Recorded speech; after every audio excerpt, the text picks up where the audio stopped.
Now, they wouldn't admit, for example, that Antifa even existed.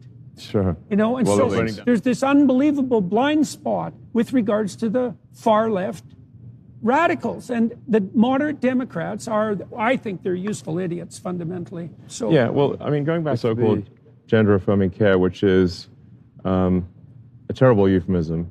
That's for sure. It's really a child sterilization. Is what it should be. No. Mutilation. Right. Yeah, well, we want to make sure that that amalgam is... Sure, fair enough. It's child mutilation and sterilization. Yeah. Under the guise of gender-affirming care and compassion. Right. I can't... It's evil. Literally can't imagine anything worse than that.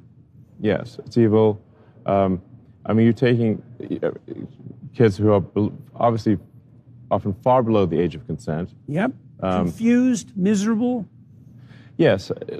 The reality is that almost every child goes through some kind of identity crisis. It's part of puberty. Exactly. It's just part of growing up. So it's very possible for adults to manipulate children who are having a natural identity crisis into believing that they are the wrong gender. Yeah. Absolutely. And that they need to be the other gender, or they need to be a boy, or boy needs to be a girl, and that will solve all their problems. And that will solve their problems, and then they give them sterilizing drugs, which are called also a misnomer, puberty blocker. These are sterilization drugs, so they can never have children again. Yeah. They can have double mastectomies, the mutilation. They have their forearms stripped to build non-functioning penises. Yeah, it's macabre. I mean, we have an age of consent for a reason. That the reason you can't get, say, tattoos below age 18, or drink or drive. There are ages at which you can do things, because if we allow children to take permanent actions when they're 10, 12, 14 years old, they will do things that they subsequently greatly regret. I've interviewed a couple of people who've done exactly that, and it's damn painful. So, I think doing. Why are you? Do you think? I mean, well, it's sort of like the nameless issue. It happened to one of my older boys, where I was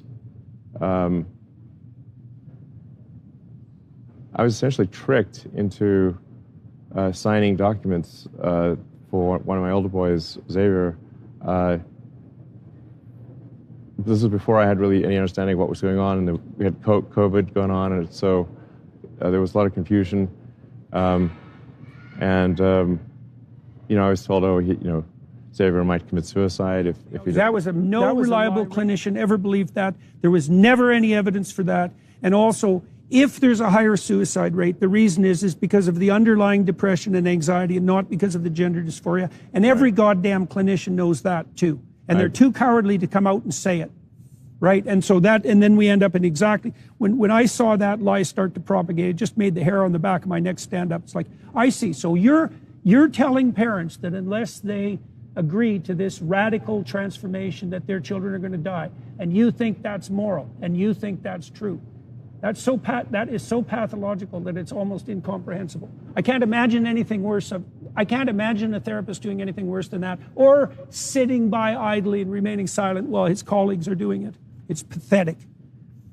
It's incredibly evil, and I agree with you that people that have been promoting this should go to prison.